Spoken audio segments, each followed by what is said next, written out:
Greetings, mortals. It is I, Remortis, coming at you with another guide to Warhammer 40k Rogue Trader. With what I believe to be one of the more lore-friendly and canon-type builds for your Rogue Trader, which would be the Noble Officer. And why is that? Well, many of the dialogue options in the game, and just the whole story in itself, just really feels like it suits to me, as your character should be a noble. Not only that, but the officer role is a really fantastic support role that really just makes all of your companions, or servants, as you will, a lot stronger. And as for this build, we'll be going over a few of the different homeworld options, and we'll start with the noble portion, and we'll go over that and some of the applications it has throughout the build.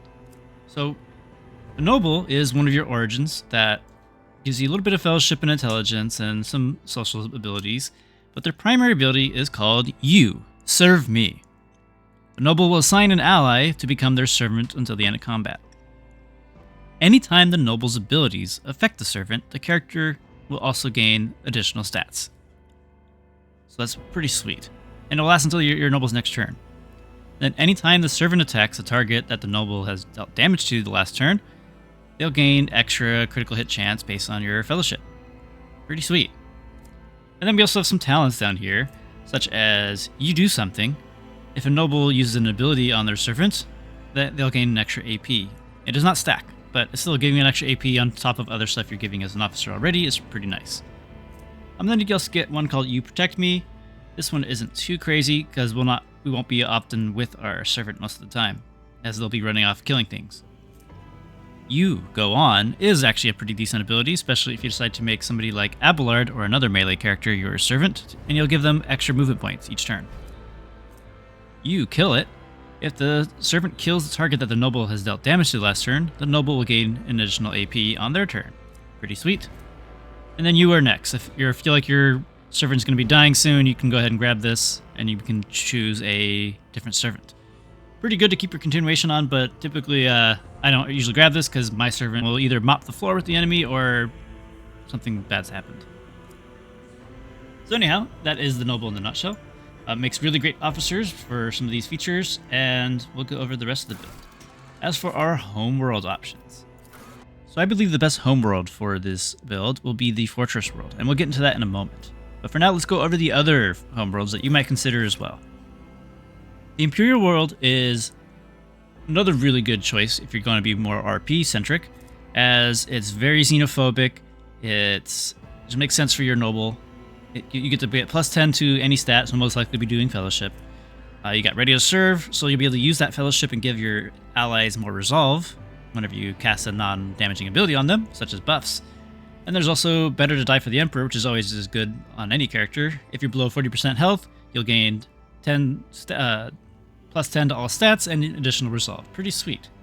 And then you have some xenophobic things here, like No Heresy. You'll get improved critical hit chance and armor reduction, or you have armor against these demonic and xeno foes. But you will always have a 0 in xeno lore and warp lore. That is actually crucial because there are a lot of really good xeno weapons in the game, and in order to get those proficiencies, you need to have at least 1 point into lore xenos. Then we have doing my part. If no other character in the current party has the same archetype as this character, the first use of any abilities from that archetype, it costs 1 less. So generally with my parties, I usually try to have one of each different archetype. Then we have Stronger Together. All allies, excluding your xeno companions, will gain plus 5 characteristics, the same characteristic chosen for humanity's finest. Hive World is also pretty solid. It's more inclined for melee, in my opinion, but it's also kind of a weaker homeworld overall. It's not terrible, but the other homeworlds to me are just a lot better. So we got Strength in Numbers. You'll gain more resolve if there are more people around you, and less resolve if there's nobody around you. Then we got Camaraderie. You can use your willpower. You can use your fellowship to use for willpower tests, so like psychic abilities and things like that. It's pretty niche, not terrible. We got Outnumber, which just gives you more melee superiority. Weapon specialization, +1 to all these stats. Yeah, it's okay. Nothing to write home about. To make a helping hand, this is okay as well. If you're next to your people, you could get some bonus movement, but that's not going to happen too often. And then you got Fresh Start. This is kind of a wasted ability because you never really want to have attacks of opportunity, and there's also ways to just negate that completely, so kind of a wasted talent. Now onto why the Fortress World is really good. So Never Stop Shooting is just an amazing ability all around. Each time you kill an enemy, you'll gain +10 stacks of Never Stop Shooting, and at the start of your turn, you'll have a percentage chance based on those stacks to get a free attack. Now, one thing that's really cool about the Officer is that you'll get a lot of turns, so to speak, by granting your allies turns. So whenever you're done giving your ally a turn, or whenever they're done with that extra turn, it'll bounce back to you. And whenever it bounces the turn back to you, you have a chance to get your Never Stop Shooting to proc. So whenever you use abilities like Move, Move, Move, or Bring It Down, you have a chance to use Never Stop Shooting again. Pretty sweet. But that's honestly not the real reason why we're in this homeworld in the first place. We got Familiar Kickback, which will help get our Never Stop Shooting stacks up. Never Stop Leaving, the same thing as well, to help once we do use our stack, we can get additional stacks based on our willpower stat, the entirety of the stat, not just our bonus. So that's something to consider as well. The real reason I decided to go with this world is for Spare Magazine. Fortress World will get a free reload that costs 0 AP and also give you a little bit of stacks of Never Stop Shooting. So why the hell do we want a free reload? Well, there's a few things. With this build, we'll be using sniper rifles for the most part, and sniper rifles usually have a really high cost of AP to reload. So that there in itself is pretty solid. But for the full build of this, we'll be going with Master Tactician that also receives bonuses to not only yourself, but your party whenever you reload. So that's going to be something to consider when we get to that point. But yeah, so that is my rationale for the Fortress World as your origin option, but if you want to be a more lore-centric or RP-centric build, perhaps Imperial World might suit your needs. Alright, so now that we know our homeworld and our origin, go ahead and just pick whatever Triumph you want. It doesn't really matter at the end of the day. Alright, so we'll be picking Officer. And as for our starting stats, we're going to go ahead and put 40 into Fellowship, make a 40 into Willpower, a 40 into Perception, just to have them evened out. Willpower is not the most important stat for us, but it isn't terrible either, because Officer has a few abilities that use your willpower to provide healing or temporary hit points to your allies. So that in itself is pretty sweet. As for our rest of our stats, it depends on how you want to build your character. So as I said, I'm intending on being a sniper, so I will probably invest into more ballistic skill. You could also increase your perception by 5, and then there's down the road you could increase it further. But for now, I'm just going to go ahead and use ballistic skill, just to make our ranged abilities more likely to hit. And there we go. So now let's move on to the rest of the build. So starting off, at level 1, you get the ability called Voice of Command. So Voice of Command will essentially just buff your ally to get a nice decent boost to their stats based on your Fellowship bonus. And additionally, you can use your other abilities, which will be enhanced as long as they have Voice of Command on them. So that's a pretty nice ability to have.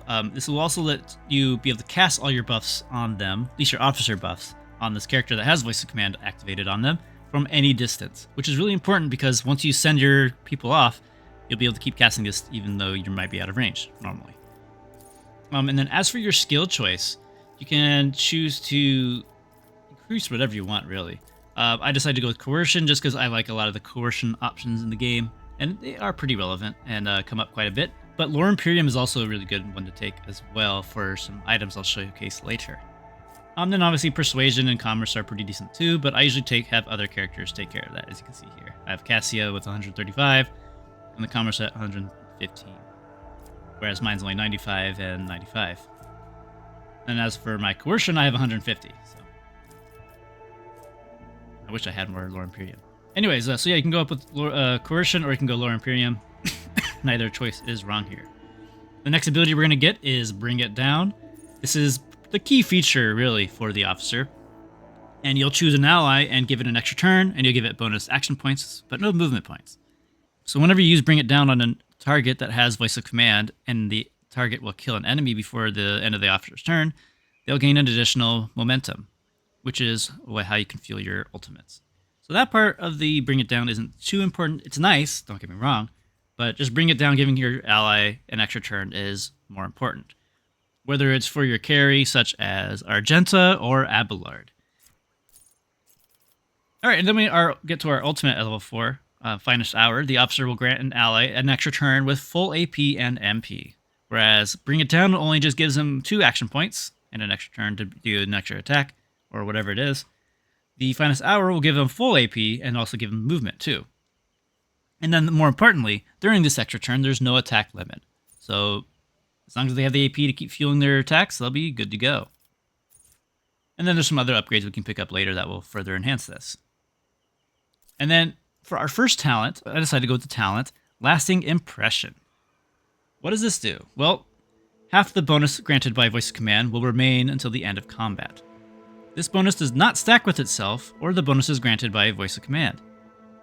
But the most important part of why this is so good is that it'll count as if you still had Voice of Command on them for the purposes of literally all of your other abilities. So, such as being able to cast from an unlimited range, and really that's all that really matters. But you also get a lot of other good bonuses too from your other spells as well. But yeah, Lasting Impression is a must-have for any officer, and I did confirm with the developers that this is how it is supposed to work. So Lasting Impression is very vital so that you can keep the Voice of Command effect on your allies so you can keep buffing them from an unlimited range. Really good, especially if they go around the corners or if they just get too far. So yeah, Lasting Impression is really good. Pick that up as soon as possible. Then at level 5, we'll increase our Fellowship, as that's going to be primarily our main stat. As you see here, I have it pretty even with my ballistic skill, funny enough. Anyways. Also at level 5, I decided to pick up the Noble talent called You. Do Something. If the Noble uses an ability on their servant, the servant will gain an additional ability point on their next turn. So this is really nice, especially if you use it in combination with your Bring It Down. You give them that extra turn, and now, bam, they have 3 AP on that extra turn instead of 2. Really nice ability. At level 6, I decided to also take the Familiar Kickback Fortress World talent, which will ultimately just give us more Never Stop Shooting stacks based on our weapon. And as mentioned before, I like to use sniper rifles for this character because they can mark targets and be at a safe distance, and then they also have a pretty decent high-powered attack, which also will stack pretty nicely with this Familiar Kickback. Alright, and then we'll also increase our Fellowship even further. At level 7, we get to pick our first ability. Now, throughout the officer's talents and abilities, there's ultimately 2 ways you can build for it, depending on who you're making your main carry in your playthrough. So, with this build, I decided to make it even more lore-friendly and make Abelard our servant and carry. And he's a melee character. So, really just 2 main abilities that you're going to get down the road. It's either going to be called Break the Ranks, which will make it so if your ally is surrounded by several enemies, additional damage for each enemy near them. This is really good for somebody like Abelard, where you're going to be taunting people to get them surrounded. And not only that, but if you use this ability on somebody with Voice of Command, they'll be able to take an attack of opportunity immediately on the person with the least health. It doesn't seem to work all the time. I'm not really sure why. But it does work a lot of the times when you want it to. But yeah, like I said, sometimes it doesn't work. I don't really know why it doesn't do that. But generally, you'll always get your bonus damage, and then you also sometimes get that free attack, which will be relevant with some of the other perks that we will be grabbing later. So yeah, if you're going with a melee character like Abelard or some of your assassin-type characters later, Break the Ranks is really good. Otherwise, if you're going to be using somebody like Argenta or the Space Marine, Take Aim is a really good option. It's also good for snipers too. Take Aim will make the target's next attack ignore cover, and will have their distance doubled on their attacks. Pretty sweet. But more importantly, if they have Voice of Command on them, they will ignore their dodge, and additionally the damage from this attack cannot be reduced by a percentage based on your Fellowship bonus for any reason. So as you can see here, I have a Fellowship bonus of 7, So 7 times 3 is 21, plus 30 is 51. So the damage can never go below 51. Really good ability to have, especially if the enemy has a lot of armor. Pretty sweet. But as you can see here at level 7, I decided to opt for move, move, move. And all this does is ability to help reposition your allies so that way they can either get into harm's way and be able to dish out that damage easier, or to get out of there as well. Because as you can see here, if you use it while they have voice of command, they can move around without triggering attacks of opportunity. But ultimately, I use move, move, move to get your Abelard or whoever else into melee range to hit things, or maybe Argenta to get a better angle on their opponent.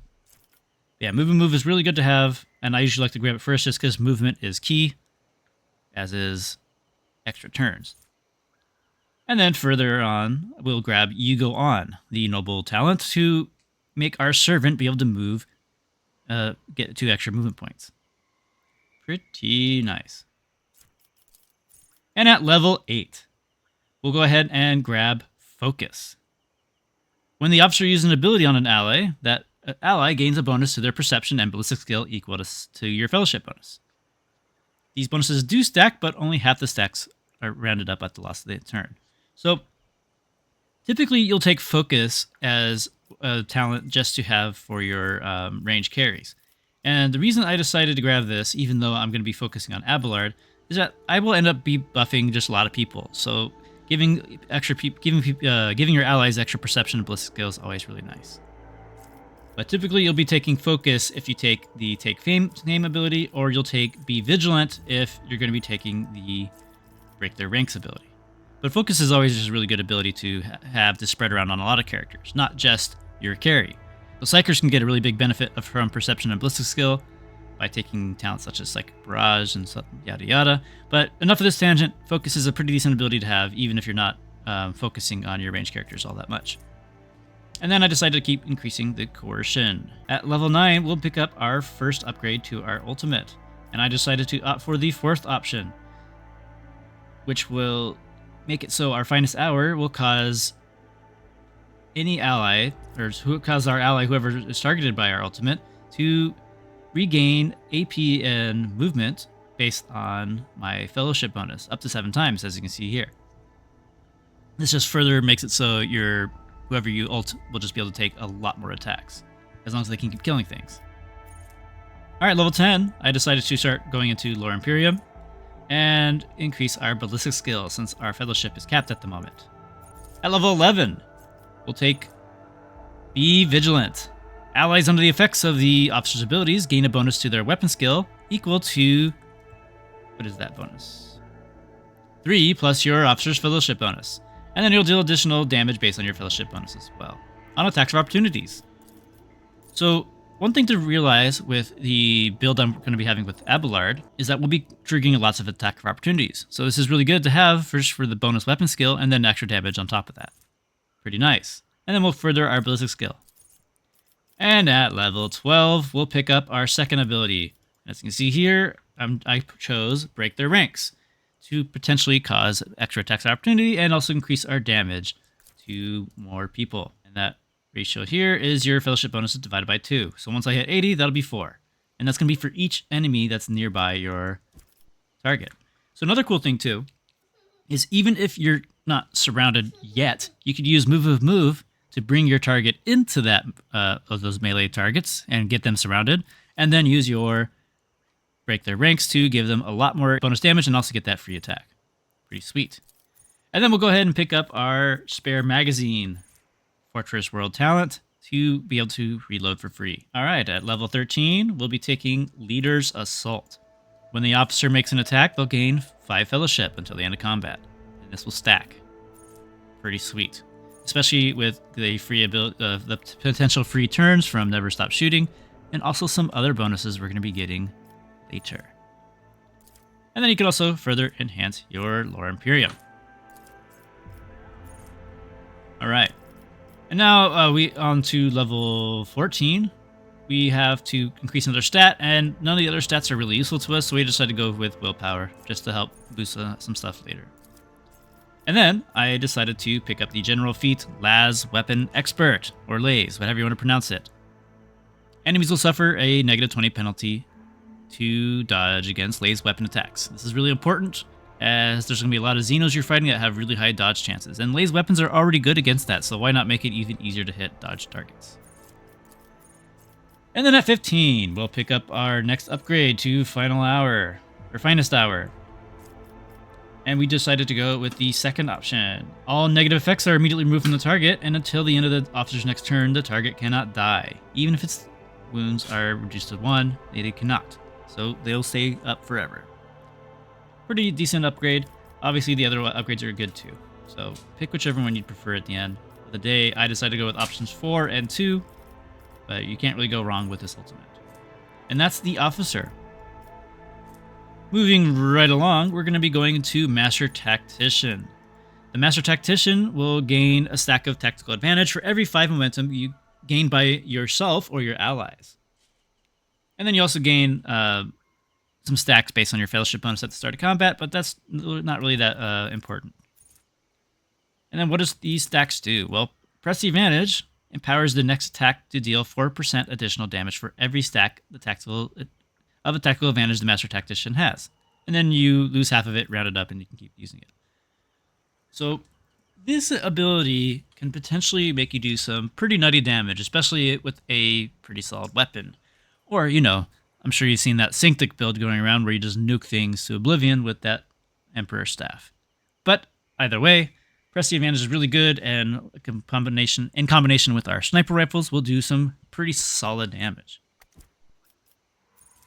All right, and for our first ability, there's a lot of really good abilities here to pick from, but I decided to be a little selfish here, and I picked the ability called Finish the Job.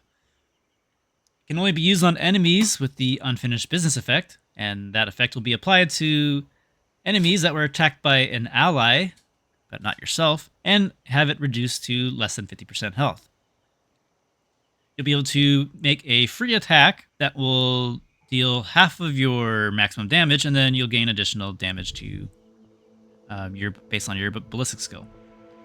So this is just pretty nice, just to do a little extra damage and potentially, you know, kill off those targets that your other allies were not able to kill. Pretty fun ability. I like it personally. Their other abilities are maybe a little bit stronger, like Inspire to increase your damage on yourself or an ally, or Linchpin to get even more resolve, or even Strong Point to get even more HP. But like I said, I decided to be selfish and I wanted to finish the job. All right, and then at level 18, we picked up Nerves of Steel. Whenever the Master Tactician or their allies gain momentum, they'll gain an additional point. At the same time, whenever you guys lose momentum, you lose 1 less. So it's just a nice thing to help you balance out your momentum bar, especially on the higher difficulties where every point of momentum matters, so you can get those ultimates out even faster. All right, at level 19, we get our ultimate, Orchestrator Firestorm. The Master Tactician selects a 3x3 zone on the battlefield. All allies, including the Master Tactician, that have line of sight to the enemies inside the selected zone, make an immediate single target attack against the random enemy within the zone. So as long as you have a lot of people with ranged weapons equipped and they're all in line of sight of that target, you guys can get some pretty decent damage on them. And there's some pretty cool upgrades for this ability as well down the road. But ultimately, I'll be most likely using my Officer ultimate for the most part, but there are some very interesting times when I'll use my other ultimate, or this ultimate, I mean. And at level 20, we get an additional AP point. Pretty sweet. So that we can dish out more buffs or potentially get some more attacks. And then we'll increase our fellowship here. At level 21, we'll further increase the fellowship. And then we'll pick up In the Hero's Footsteps. The Master Tactician immediately gains an extra turn with 2 AP and full movement points the first time any of the Master Tactician's allies use a heroic act. So as long as each of your allies uses a heroic act, you'll be able to get a free turn with your Master Tactician. And you'll take it immediately after they finish their ultimate attack, or whenever the turn is that they use the ultimate on. Pretty nice ability to use, especially to get those free attacks in, get some free sniper shots, and potentially get your Never Stop Shooting activated, but also just to do some other shenanigans as well. All right. At 22, we get another ability. And again, I decided to be more offensive. Instead of grabbing these other abilities, I decided to get Assign Objective, since it kind of goes with the Noble Officer archetype, with the target marking things. The Master Tactician will mark an enemy. If the enemy is killed by one of the Master Tactician's allies before the beginning of the Master Tactician's next turn, they'll gain additional resolve and extra stats until the end of combat. It's not the most amazing ability, but it's pretty nice, and I just like the flavor of it. Alright, level 23. I decided to pick up Tactical Respite. This is the reason why we decided to go with the Forge World for that free reload, as whenever the Master Tactician reloads a weapon, all allies within a 3-cell radius around the Master Tactician will also reload their weapons. Pretty nice. Help get your Argenta or whoever is expending all their ammo, or maybe even your Liet or any, or even Pascal, especially with this crazy plasma stuff. All those weapons have really high reload costs. Argenta is not so much of an issue since she can reload herself pretty easily, and then if you're using heavy weapons on her, she'll have shit tons of ammo. But this is mostly an ability to be useful for ranged characters such as Liet, who uses snipers, or Pascal using plasma weapons, both of which are really high reload costs and are really crucial to get those reloads because they have low ammo counts. Yeah, Tactical Respite's pretty sweet, and then I decided to keep increasing the Coercion. Alright. And the next level, we get to increase our ballistic skill. And I decided to pick up Never Stop Believing. When all stacks of Never Stop Shooting should be lost, they become willpower divided by 2 number of stacks instead. So as you see here, I don't have the most willpower, but it'll give us 25 stacks of Never Stop Shooting. 25 is pretty nice to go, especially with all these free bounce backs to you. You get a 25% chance to trigger an extra attack. And of course, you'll get more if you attack and do other things. But it's just a nice little thing to have, especially since we have a little bit of willpower to our name. All right, then we got Heroic Inspiration. The first ability the Master Tactician uses after the very first heroic used in combat will cost 0 action points until end of combat. This can be quite useful, as I don't believe it is stuck to being a Master Tactician ability. So there are some abilities that you have that are pretty nice to use, and getting to use an ability with no action points is really nice to have. All right, at 25, we increase our Coercion and our ballistic skill. And at 26, we get our first upgrade to Last Volley. So there's a lot of pretty cool options here. I decided to go with the second option so that we could use this multiple times per combat. Only once per turn, though. Pretty cool ability to be able to use your ultimate more than once, though. But this will probably be an ability you'll use after you expended the other ultimates first. And honestly, most fights won't last that long, to last until you ran out of all the other ultimates, but the fact that you can keep using this is still pretty nice. Alright, and then I decided to grab Brink of Death. The Master Tactician will deal 12% more damage to any target with less than 50% health, and also heal people for 20% more if less than 50 health. So if you're using Medicae, to use a med pack, or even any of your other healing abilities, it can be pretty nice. I mostly took it for the selfish reason to deal more damage, but of course you could go the other way. Alright. And then I just increased Laura Imperium. And our willpower. So at level 29, I decided to go with the Grenadier here. However, in hindsight, I think better talent to pick, and actually a little bit more loreful as well, would be to grab the basic skill, or Xenos. This will allow us to improve this skill, which is important. So we can pick up a Xeno proficiency.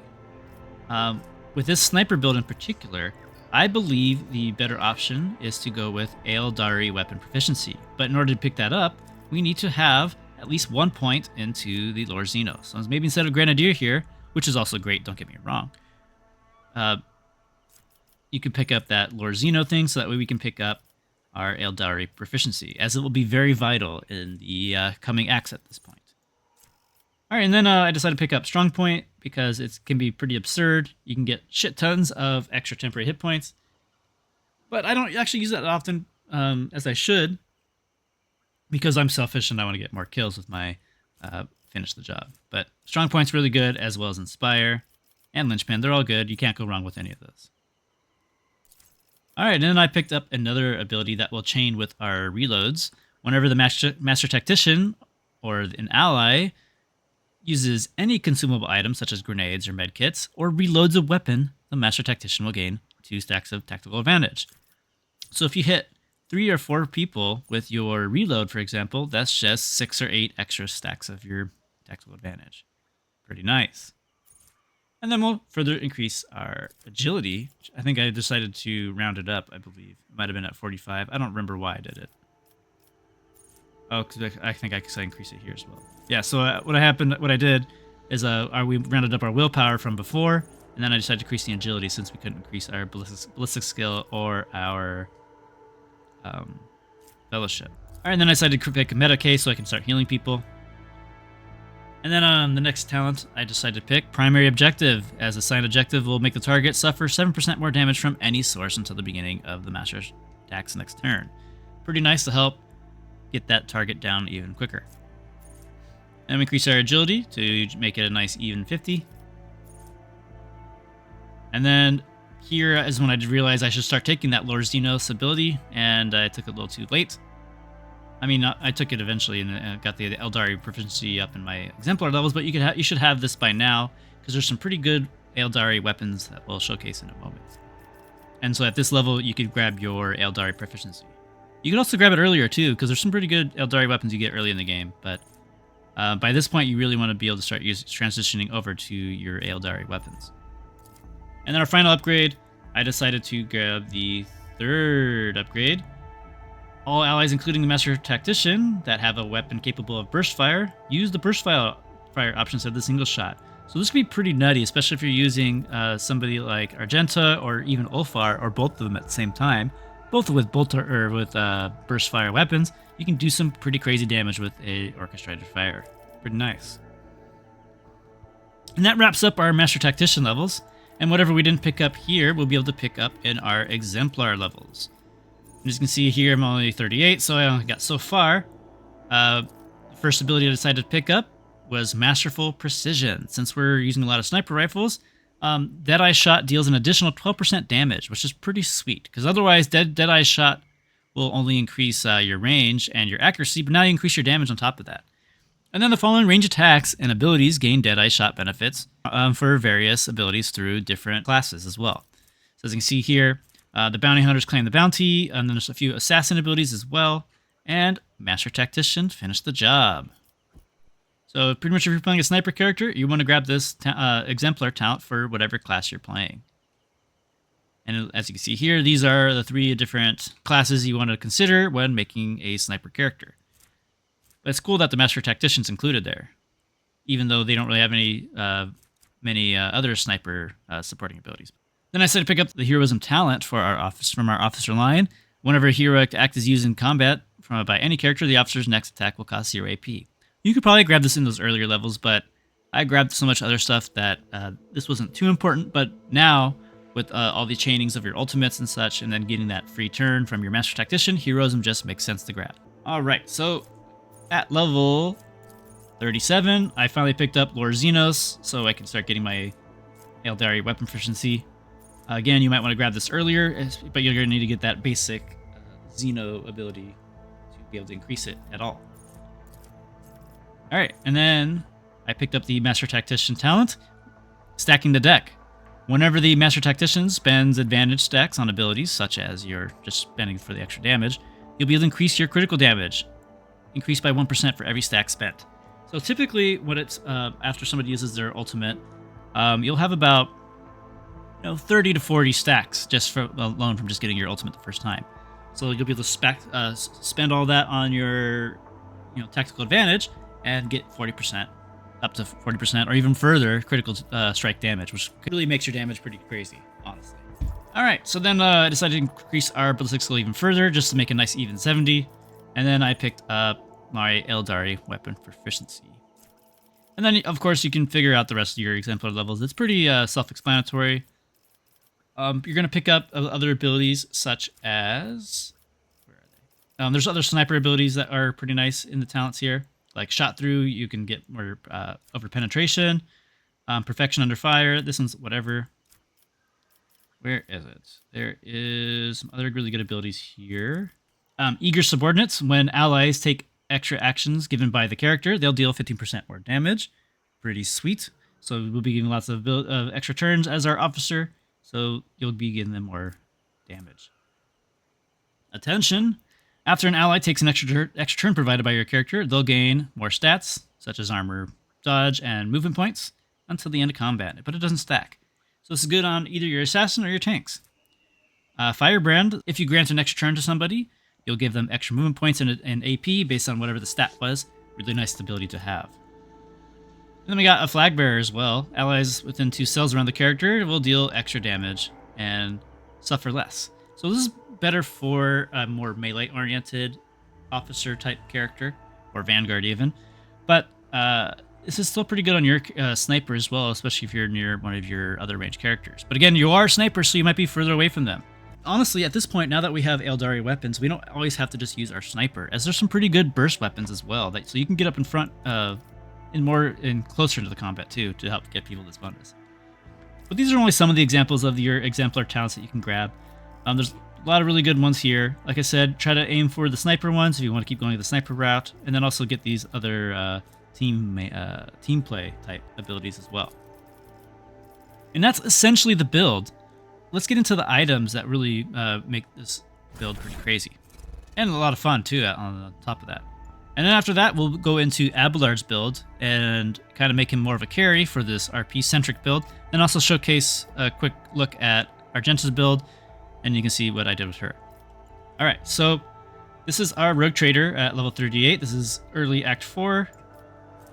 We got an item here called the Peripheral Visor. Each time the wearer spends 10 stacks of tactical advantage, they gain 1 resolve until the end of combat. Pretty nice ability to have. It's probably even best on a Synctic Officer Master Tactician, as the Synctic Psyker just does crazy stuff with resolve. But it's still pretty good on us too. Then we got our necklace here, the Medal of Alacrity. When the wearer targets an ally with Bring It Down, which is our extra turn ability, we'll grant them an additional action point. Pretty nice. Just give them extra action points whenever we give them extra turns. Then I got some random armor here. I probably could pick up something better here. Like, this is probably pretty decent. Why not? Our armor doesn't really matter too much here. I mean, I'm sure there's some good stuff somewhere. Doesn't really matter because we're not going to be up close. Actually, that's probably a really good one here. I should probably have that one, since we get a bonus to perception. It looks pretty cool. Alright, and then we got another talent here. The wearer's Deadeye shot critical hits will trigger Expose Weakness against afflicted enemies until the end of combat. So this is really nice if you are using a lot of operatives, or if you're using another ability here. Whenever the wearer hits an enemy with a Deadeye shot, it reduces the enemy's deflection by 1, and also applies exploit stacks. So this is just pretty nice to have. Even though we're not an operative, we can still get benefits from this. And then if we have operatives on our team, they'll be able to get more exploits, which will use Exploits Weakness. Pretty nice. Then we got our glove here. At the end of our turn, the wearer gains stacks of tactical advantage equal to the number of enemies they hit during their turn. So this is better if you're not necessarily using a sniper, but using a burst weapon, or just using lots of AoE attacks. So that's something to consider. I just put it on this character because I see, oh, it has tactical advantage, so I'm going to grab it. And then one of the reasons I decided to go with the Eldari weaponry is there's a pretty sweet sniper rifle here. This is a juicy laser weapon that does 30 to 45 damage. Obviously, after calculations and such, it'll be a lot more damage, but as you can see here, we get 35% armor penetration, 30 dodge reduction, and an additional 20% hit chance. Standard 18 range and all that stuff. But more importantly here, will grant us 5 movement points after each attack and allows the wielder to move after attacking. If an attack with this weapon hits 3 or more targets, this attack has no cooldown, so we could use it again. And then, as you see here, this rifle has 100% over penetration. So if people are lined up properly, you could shoot through them, move, and do it again. Get all your angles on people. And if you recall, go back to our Exemplar talents. There is... Where is it? Shot through. The character's attacks gain additional ballistic skill divided by 2% over penetration. Their over penetration attacks cannot be dodged. So that really doesn't matter too much, at least the first part of that, since this says 100% over penetration. So that means all of our penetration attacks will get no dodges. Pretty sweet, and it does pretty good damage, as mentioned. And I got a solid sniper here too, but I think at this point in the game, I was looking. Must have misplaced one of my burst Eldari weapons, and I would have used that instead, just to have for if I needed to apply more stacks of tactical advantage or other effects as well. And as for our cape, I'm holding a Commissar's Cloak here just to see what it did. It gives you the get back into the fight ability that officers have, and it costs you AP. Pretty nice. Let's go here. Otherwise, I will use this cape here, Noble Mantle. As long as there are nobody near you within 4 cells, you'll gain 15% or 15 extra fellowship. Pretty nice. And then since we're using snipers, I have the sharpshooter boots. Whenever the wearer performs a single shot attack from any cover, this attack will gain more armor penetration. Pretty nice. But as you can see here, it's based on your awareness, and our awareness isn't the hugest. It's 84 or 82, so that's not terrible. Yeah, divided by 4, yeah, 20% more armor penetration. Not terrible. If we had more investment into our awareness, we'd probably get that a lot higher. All right. And that is our Fortress Noble Officer Master Tactician. Pretty fun build. I'll showcase a battle in a moment. And we'll look at our Abelard. He's pretty tanky. He has some really good gear here. He's damn near invulnerable. His weapon isn't the greatest, but it's pretty solid. It does decent damage. Whenever you parry, you'll get a free counterattack, which kind of goes into his build, especially with your officer build that supports the counterattacks and attacks of opportunity. Pretty nice. There's some other abilities here, other stuff here I'll go into later. But yeah, with as far as Abelard's build, it's a pretty standard Warrior Vanguard build I showcase quite a bit. The main difference is that I picked up Reckless Strikes instead. Reckless Strike is pretty good. It does extra damage, obviously. You'll see Abelard do pretty solid damage in Act 2. He starts to taper off a little bit because melee weapons are harder to find. I'm actually getting on the verge of getting a really good melee weapon, but I need to have more reputation with the Drusians. Yeah, so once the Drusians have a really good weapon, I believe it's at rate 17 or 18. I should have spent more stuff towards them, but I also want to get some alien technology from the Urkezbalika. And then as for Argenta, she's pretty standard. Soldier build here. You'll see we got rapid fire, we got dash. We picked up heavy weaponry. We're using a heavy stubber. For Intercode Arch Militant, I picked up Wildfire, Devastating Attack, and Confident Approach. It just makes her do insane amounts of damage. She has lots of crit rate, lots of crit damage, and I'll show her items real quick. She's currently using the Calibrated Heavy Stubber. It does a ton of damage. It has 12 shots. When you use your ultimate, it'll do 16 shots, and if you use Rapid Fire, you double that, and you just do crazy amounts of damage, especially with all the other effects going on. Like right here, we have Gunslinger's Helmet. Grants the wearer's range attacks extra damage based on your rate of fire. We got, whenever we gain a stack of versatility, we gain 3 momentum. That would just let us stack our ultimates even better. I'm just using a old medium armor we found in Act 2. I'm sure there's better stuff I have now, I just haven't used it. We got the recoil gloves to reduce our recoil, so our accuracy is better. As you can see here, our recoil rate is 50, so reduce that by half, that's 25. Righteous Fury Cave, you get this pretty early. For every kill, the wearer increases the critical hit chance. Pretty nice. Then the Sororitas Boots, anytime you kill 5 enemies, you immediately get 175 momentum. Pretty nice. She is a killing machine, and... Alright, well, that is the build for the Noble, and we'll get into some gameplay here momentarily. So in this fight, we got ourselves into a Drukhari ambush, and we already went ahead and made Abelard our servant, and he did some pretty good damage on these two Drukhari. This one ran away from him for some reason, I'm not really sure why. Anyways, we're going to go ahead and use our Break Their Ranks to give him extra damage since he had a guy on him. We'll go ahead and make him do an extra attack as well. him. Unfortunately, it parries. Going to go ahead and shoot this guy just a little weaker, and we're going to go ahead and use our ultimate on Abelard. Give him extra attacks. Alright, we're going to go ahead and make this guy our sworn enemy to increase our armor against him. And then we're going to just go ahead and try attack, see if he doesn't parry. More hit, let's see if he gets it. Sure does. It will be done. Right. Head. I will do my duty. Endure, just in case they come after me. And we'll go ahead and it will be done. Give our remaining turn to Heinrichs.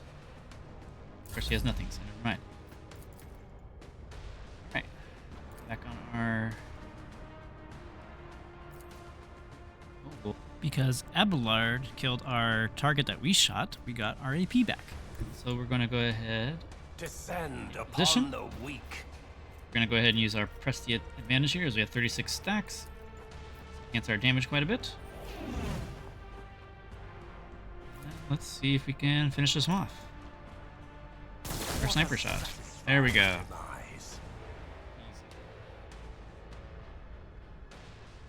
Alright, and then we'll go ahead and end our turn, and look at that. It's our turn again. So what do we want to hit now?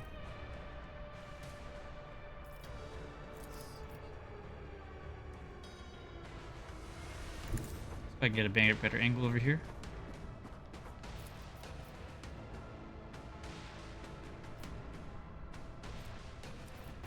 Alright, we're going to go ahead and use our press the advantage again. We only have 20 stacks this time, so we'll get a little bit of a less hit. Here, what's his dodge? Pretty high, so we're definitely going to need to rely on our laser gun, as the laser gun does dodge reduction. Let's see if we hit. Sure do. And then, more importantly, let's see if we can finish the job. One step closer. 32. Really close. Really close. Go ahead and shoot it again. Look at that. Alright, and then we'll move into our next scene here, where we'll be just showcasing a little bit more damage of what you can do. This is going to be a scene from Act 4, so it'll be just quick, just right after Argenta uses her shot, and then we'll be trying to do a follow-up shot with our tactical advantage. I refuse.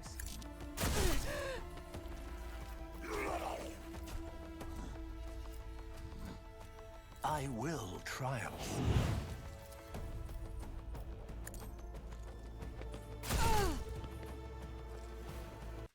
So as you can see, it does some decent damage. It might not be the most impressive compared to other builds out there, but it's still a pretty flavorful build to play as for your Rogue Trader. I really hope you enjoyed this guide. Please like, comment, subscribe for more guides like these, or comment down below and tell me how you would build your noble Rogue Trader. And don't worry, I got plenty of guides coming up really soon. Alright, I hope to see you guys in the next guide. Farewell for now.